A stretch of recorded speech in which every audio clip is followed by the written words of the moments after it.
Hello everyone, today I'm reviewing the Noble M12 GTO-3R. It's a car I've owned for about 6 months or so now. And this gained a reputation at the time for being built in a shed in Leicestershire while still managing to outperform offerings from the likes of Porsche and Ferrari. And so today, 20 years on, I'm asking, does this car still have it? The Noble M12 was designed by Lee Noble, who'd previously come to fame designing and building the Ultima. He also made a very brief precursor to the M12, the Noble M10. The M12 is a rear-wheel drive, rear mid-engine car. It was built around a steel space frame chassis with a double-clam GRP body, and that fiberglass bodywork was made in South Africa and shipped to the UK for assembly. And it had double wishbone suspension all round. The first iteration of the M12 was the GTO, and that came to the UK markets in around 2000, 2001. It had the 2.5 litre V6 Ford Duratec engine, famously from the Mondeo ST. It had a couple of turbochargers strapped on, and that took power to around 310 horsepower, about 320 pound-foot. And it weighed under a tonne, so it had excellent power-to-weight ratio. And then a year or so later, in 2002, the next iteration of the M12 came to the UK market, the GTO-3. That had a couple of key differences, chiefly that it used the 3 litre Ford Duratec engine, I think from the Ford Maverick. Again with a couple of turbochargers strapped on, and that took power to 352 horsepower, 350 pound-foot. It also used a 6-speed gearbox as opposed to the 5-speed in the GTO. And then another year later, in 2003, the GTO-3R came to the UK markets.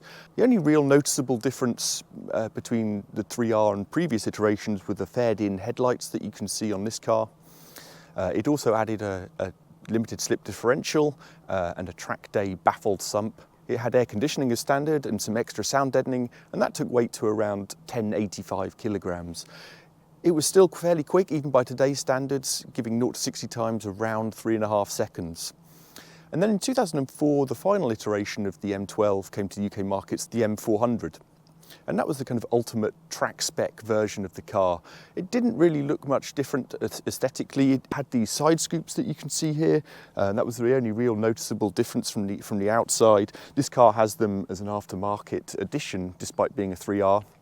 But the main differences were really around the engine. It had forged pistons, different timing, but the main difference was using Garrett T28 as opposed to T25 turbos.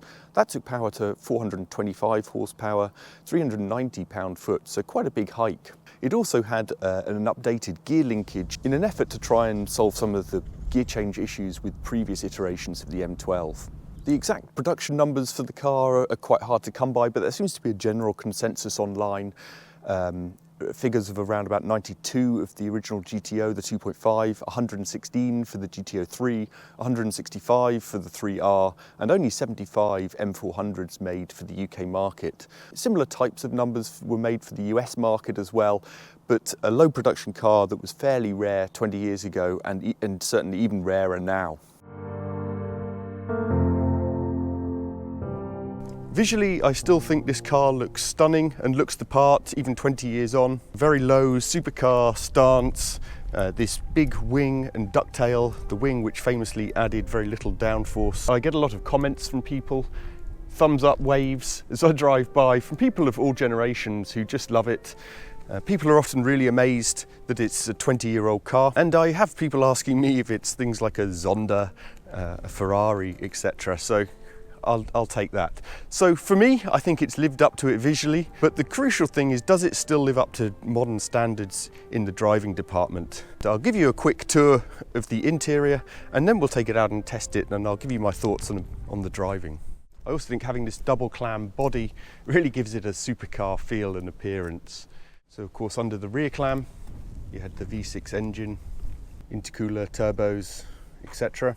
You can see right up to the bulkhead here. And I'll give you a tour of some of the modifications on this car in another video.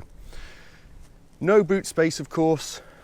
Under the front clam, we just have fans and radiators. Back in the day, the car came in for some criticism for being a bit of a Ford parts bin special, in particular the rear lights, which were Ford Mondeo, actually upgraded, and so not Ford Mondeo lights here. And I have to say they look much better for that. But it was particularly the interior which came in for some criticism, in particular the switchgear, the indicators, and air conditioning dial. So there was some cheap plastic in the centre console. This has an upgraded carbon centre dash. It is a small car with a relatively small cabin. It's basic, but I've always thought it's adequate. How much do you need in a car like this, which is built for driving and in particular tracking? So these seats recline backwards slightly, as you can see, probably to allow room for a helmet. Cars did come with a luggage set, and you can see the straps here, which had a soft luggage set which could clip onto the parcel shelf here, and there was also some space down the seats, but that's all you got in terms of luggage space.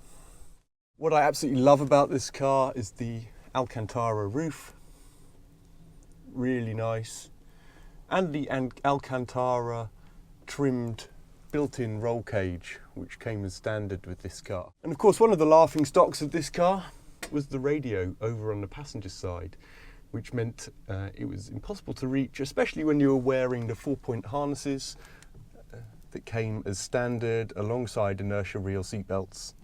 And so this came with the remote control for the radio, which was always a laughing point. Yes, it's basic. The steering wheel came in for some criticism, was quite divisive. I think it's quite quirky, I like it, but certainly not a huge amount of mod cons in this cabin. That's not what it's about. So a quick tour of the interior and the exterior. Now for the really important bit, the driving.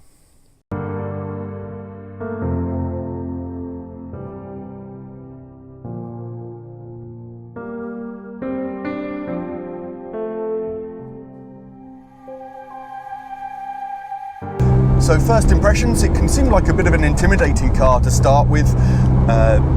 Obviously with this kind of car, very low, slightly difficult to get in and out of, no traction control, no ABS, fairly high power to weight ratio, around about 400 bhp per tonne in this car.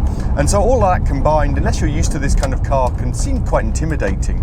So at first I was quite intimidated for those reasons, and you can see my first impressions of driving it after just a couple of weeks in another video which I've done. But actually when you get in, it's not nearly so bad. You've got good visibility. The ride, despite appearances, is really excellent. It's relatively comfortable. Obviously the cabin isn't huge, but I never find an issue with space. I'm almost 6 foot. Ease of driving the car, you know, it's not actually scary in its power delivery, for example. The fact that you get so much feedback through the steering and the chassis means that you get confidence in the car actually very quickly. It's also helped by the fact that there's a very long throttle pedal travel, so you've got very easy modulation of the throttle, so you don't suddenly get a big wodge of torque from the turbo boosted engine.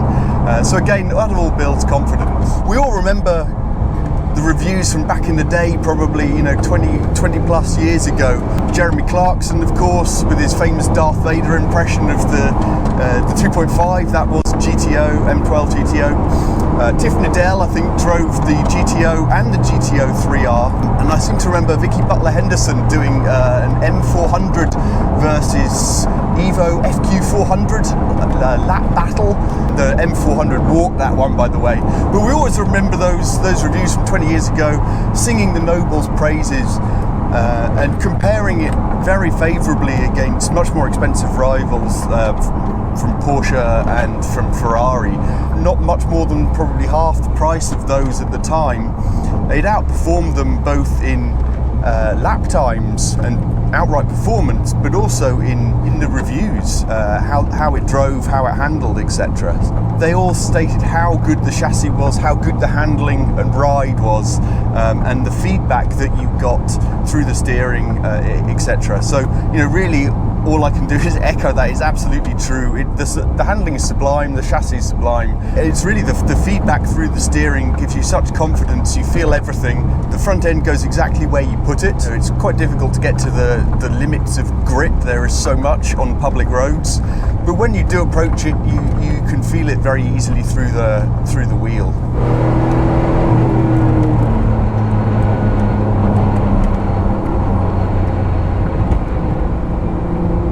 Concentrating around these corners, but these corners it just handles so well, sublime. It's an uneven road surface, some slightly adverse cambers. You can just feel everything. The chassis is so good. so much feedback through the steering wheel. But this is just a joy. It eats up corners like this.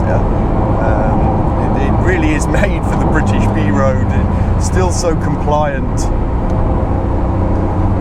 Just excellent. Yeah, it's certainly the best handling car I've ever driven. You know, compare this to the only kind of other cars come anywhere near in performance, Audi R8, GBS 0, M3s, you know, nothing can come close to this in terms of the cars I've experienced. The M12 GTO, GTO-3 and 3R didn't have any anti-roll bars. The chassis was so good and the suspension so good that it didn't need it. The more track-focused M400 did have one. I've never driven one, so I'd be very interested to know what difference that makes. But the suspension, as I said, is really excellent in this. With the caveat of this car is actually on aftermarket IBAC springs and ProTech 3-way adjustable dampers. So I suppose I'm not really comparing a standard car here, but I understand it's very good as standard on the car. This is a lovely road here with some nice fast flowing corners, and this car really excels at them. At first I found steering a bit too quick almost, but it was just a matter of getting used to it. It felt almost darty because it's so direct and because of the quick rack, but I've very quickly got used to it, and now it really is excellent. It's very well judged. I don't think it's too quick any longer.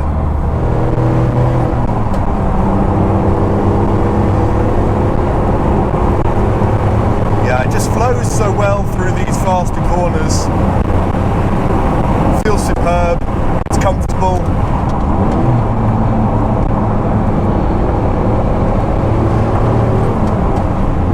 And the good thing about this car is you don't need to drive that fast. Or drive the nuts off it to really get huge enjoyment from it. It's very rewarding, even at 7-8 tenths. Still hugely enjoyable. Brake test for the mud.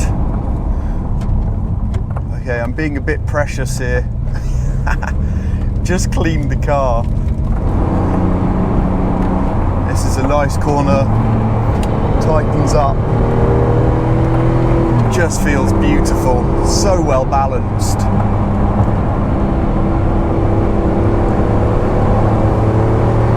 This is a GTO-3R, so it has the 3-litre V6 twin turbo. The 2.5 in the original GTO was famous for its very boosty sound and its turbo sounds. This has slightly less turbo sound, so you still get some nice turbo noises from it, helped by the fact that one of the turbos is pretty much behind your head. There's no dump valve on this, that's just the turbo wastegates. The actual engine note itself, it's okay. It's not especially exciting, and I'd say if you're looking at this kind of car, I suppose it's potentially one of the weaker points of it. In terms of power delivery, so the standard 3R ran 352 horsepower, I think. This one's running about 425 or so kind of M400 spec. The power delivery is excellent on this with this map. It's a very linear power delivery. It doesn't feel overly boosty, so you don't get a big boost spike in the middle of the rev range, so that helps with the drivability. And this pulls all the way to the top, 7,000 RPM, but actually it's probably quicker to use the torque in the mid-range than actually rev this engine out. Still, it's fun to rev it out. It sounds good without being overly exciting, I would say. And the exhaust note, so this is an aftermarket exhaust, again, so slightly difficult to compare with standard. It's actually been made quieter so that it can go on track. I personally would like a little bit more noise. Not obnoxious noise, but just on kind of full throttle, a bit of a louder exhaust would be nice. The flip side is, of course, that I want to track this, so I'm happy to live with a slightly quieter exhaust than I would like to be able to make it onto all the tracks I want to go to. So the gearbox on these is a Duratec 6-speed. It was a notorious weak point actually of the car, both in terms of the strength of the gearbox and in terms of the actual change, the shift. People who tracked these found that they were weak. This gearbox has been strengthened. So we'll just have a quick, if we go into a de-restricted zone, I'll just give you a listen to how that engine sounds.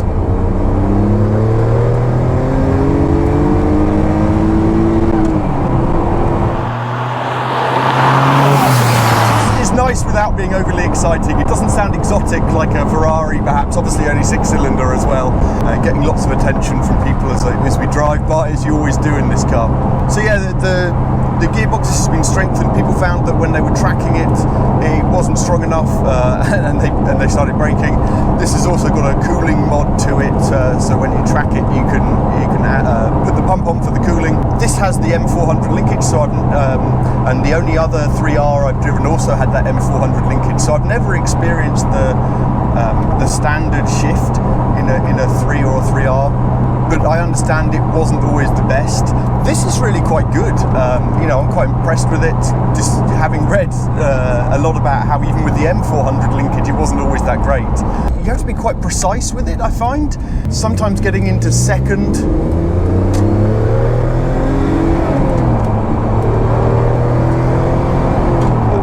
Sometimes getting into second gear, it's a bit of a knack, I would say. It's not bad, but I think I've got the knack now and it doesn't seem to be any issue.